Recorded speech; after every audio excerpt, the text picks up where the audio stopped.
Mastering Modal Verbs, a journey to fluent English. Hello language learners, welcome back to another episode of our English learning series. Today, we are diving deep into an essential component of English grammar, modal verbs. Now, if you've ever struggled with these pesky little words, you're definitely not alone. But don't worry, by the end of this video, you should feel much more confident using them in your everyday English conversations. First off, let's clear up what we mean by modal verbs. In English, modal verbs are a special type of verb that express necessity, possibility, permission, or ability. The most common ones include can, could, may, might, will, would, shall, should, must, and ought to. Unlike regular verbs, modal verbs don't change their form according to tense, and they are always followed by the base form of another verb. Now, let's talk about the specifics of each modal verb, which will give us a clearer idea of how to use them. 1. Can, used to express ability or possibility. For example, I can swim. 2. Could, used to express a past ability or to suggest a possibility. For example, I could swim when I was young.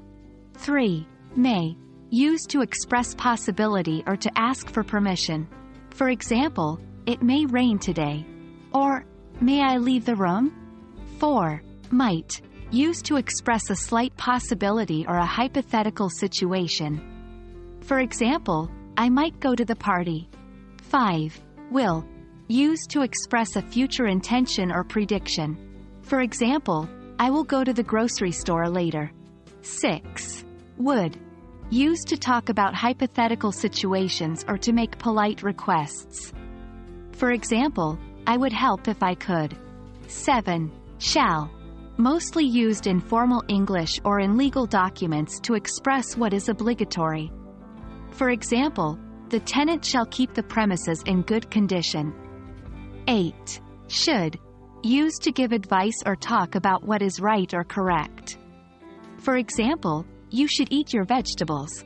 9. Must, used to express obligation, necessity, or certainty. For example, you must finish your homework. 10.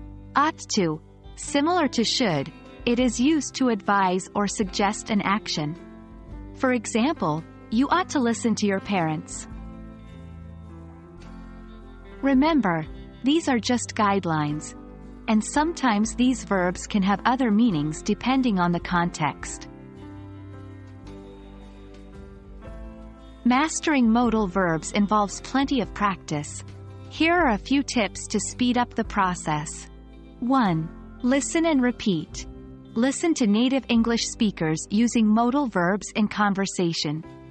This will give you a good idea of how they're used in real-life situations. Then, try to repeat what they say. 2. Write and use. Try to use at least one modal verb in your English writing each day. This could be in a sentence, a paragraph, or even a short story. 3. Contextual learning. Learning words in isolation can be tricky.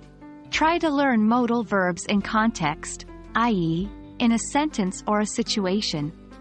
This will help you understand the usage better. That's all for today's episode on modal verbs.